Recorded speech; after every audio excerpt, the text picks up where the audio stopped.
आपको गायत्री मंत्र कैसे फलित हो, इसके लिए आपको क्या काम करना है। जब आप गायत्री मंत्र का जाप कर रहे हैं तो आपकी आंखें जो है आपकी बंद होनी चाहिए, थोड़ी सी आंखें आपकी खुली होनी चाहिए, और उस समय आपको किसी भी प्रकार की कोई भी कामना की बात नहीं करना चाहिए कि हमारी ये कामना है, हमारी वो कामना है, ये आप हमारी पूरी करें, वो हमारी पूरी करें। हर आदमी को बड़ी जल्दी पड़ी रहती है और उसको ऐसा लगता है कि मैं कब 1.25 लाख का अनुष्ठान कर लूँ, कब ज़्यादा से ज़्यादा गायत्री मंत्र का जाप कर लूँ और आज ही जो है मैं अंबानी बन जाऊँ, अरबपति बन जाऊँ, करोड़पति बन जाऊँ। इस प्रकार की लोगों की भावना रहती है। ऐसे में कभी किसी को कोई चीज़ मिलती नहीं है। तो आप जब पूजा करते हैं तो उस समय आपको माला का जाप करते समय सूर्य उदय का, आपको सूर्य का ध्यान करना चाहिए और परम पूज्य गुरुदेव का ध्यान करना चाहिए। और आपको ध्यान करना चाहिए कि प्रकाश की जो किरण है वो आपके अंदर प्रवेश कर रही हैं और आपका जो पूरा शरीर है जो प्रकाशवान हो रहा है। जो लोग शांति कुंज गए हैं वो प्रखर प्रज्ञा और सजल श्रद्धा का ध्यान करें। जहाँ पूज्य गुरुदेव की समाधि स्थल है वहाँ का ध्यान करें और वहाँ आप बैठे हुए सूर्य की किरणें आपके अंदर प्रवेश कर रही हैं और आपका पूरा शरीर जो है वो प्रकाशवान हो रहा है और आप जो है अपने शरीर से अलग होकर के उस सत्ता में प्रवेश कर रहे हैं। यानी साधक और सविता एक हो गए हैं, ईश्वर और साधक दोनों एक हो गए हैं। अखंड दीपक जो कि 90 वर्ष से जल रहा है, यदि आप शांति कुंज गए हैं तो उसका भी आप दर्शन कर सकते हैं, उसका भी आप ध्यान कर सकते हैं और उसकी ऊर्जा को अपने अंदर धारण कर सकते हैं। तो इस प्रकार से 3 माला का आप जाप करें या 1 माला का जाप करें। माला का जाप करते समय आपको सिर्फ और सिर्फ ध्यान करना है माँ गायत्री का, उगते हुए सूर्य का, परम पूज्य गुरुदेव का, और ध्यान करते रहें कि आपका जो शरीर है वो पूर्ण रूप से प्रकाशवान हो रहा है, आपका रोम रोम पुलकित हो रहा है और आप जो है आपका शरीर अलग हो गया है और आप जो है वो जा कर के आपका जो मैं ख़त्म हो गया है और आप जा कर के किस में समा गए हैं, उस गायत्री में आप समा गए हैं। तो फिर इस प्रकार से करेंगे कि आपके अंदर जो है माँ गायत्री आकर के विराजमान हो गई हैं और आप उनके अंदर जा कर के आपका अस्तित्व खत्म हो गया, आप उन्हीं में जा कर के एक हो गए हैं। तो इस प्रकार की आप साधना करें। उसके पश्चात में यदि आपके मन में है कि हमारी कोई मनोकामना है तो उसके लिए आप माला का जाप करने के पश्चात में 5 मिनट के लिए बाईं हथेली नीचे और दाईं हथेली ऊपर रख करके बैठ जाएं। और एक चीज़ याद रखें, जब भी गायत्री मंत्र का जाप करते हैं आपकी रीढ़ की हड्डी सीधी होनी चाहिए, कमर झुकी नहीं होनी चाहिए। कई लोग इस प्रकार से झुक करके और फिर करते नहीं, कमर एकदम बिल्कुल सीधी होना चाहिए, तब आपको गायत्री मंत्र ज़्यादा फलित होता है।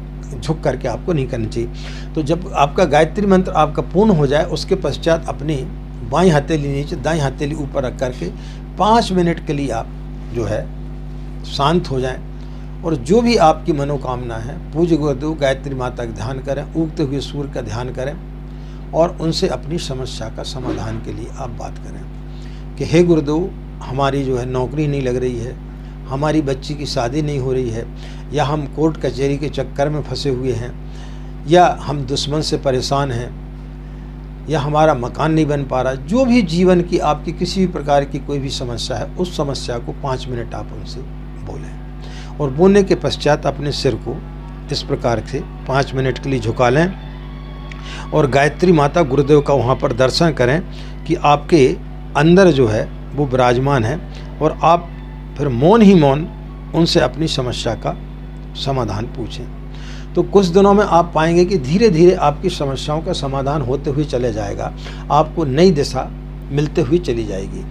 तो इससे 2 लाभ होगा। जब आप गायत्री मंत्र का जाप करेंगे तो आप एक अलग व्यक्तित्व आपका निखर के आएगा, आपका क्रोध शांत हो जाएगा, आपका लोभ शांत हो जाएगा, आपकी वासनाएं शांत हो जाएंगी। और दूसरा लाभ होगा कि आपकी जो भी मनोकामना है वो आप पूजा करते समय ना भूलें। अब जब आपकी माला समाप्त हो जाए उसके पश्चात 5 मिनट के लिए आप मौन बैठ जाएं, पूज्य गुरुदेव गायत्री माता का ध्यान करें और फिर जो भी समस्या है आप उन्हें बोलें। आपकी आंखों से आंसू आते हैं उस समय अविरल आने दें, उनको रोकें ना। जितना आप रो सकते हैं उतना रोएं, आपका पूरा शरीर हल्का हो जाएगा। आप किसी भी बड़ी से बड़ी समस्या से घिरे हुए हैं और जब आप उनसे बात कर रहे हैं तो आपके अंदर भावना आ जाएगी, आपके अंदर आंसू आ जाएंगे। तो जितने आप रो सकते हैं बिल्कुल रो लें, तो फिर क्या होगा कि आपका मन हल्का हो जाएगा। पूजा करने के पश्चात में आपको ये हो गई साधना। इसके बाद में संयम, दूसरा काम आपको करना संयम, यानी आपको 1 घंटे मौन रहना है।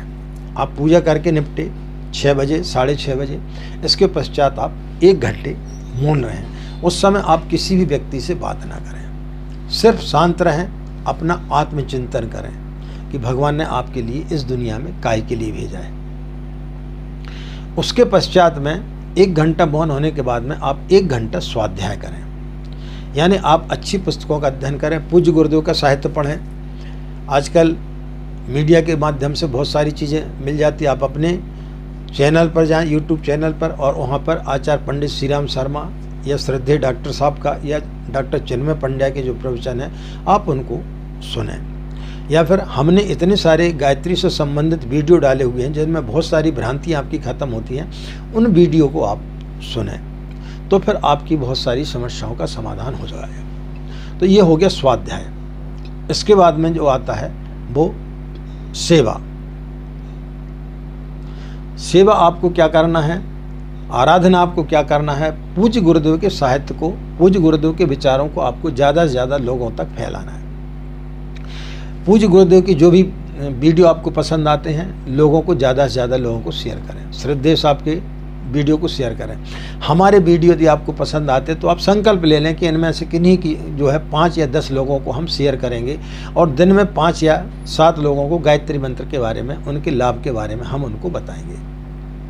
तो साधना, संयम, स्वाध्याय और आपकी सेवा यानी आराधना, तो ये चीज़ें यदि आप करेंगे तो निश्चित रूप से आपको गायत्री मंत्र 100% आपको जो है आपका सिद्ध होगा, आपको सफल होगा, और आपकी सारी मनोकामनाएं पूर्ण होंगी, बशर्ते कि जो हमने विधियां बताई हैं उस विधि से आप प्रारंभ करें और इस विधि से आप अंत करें, तो फिर आपका होगा।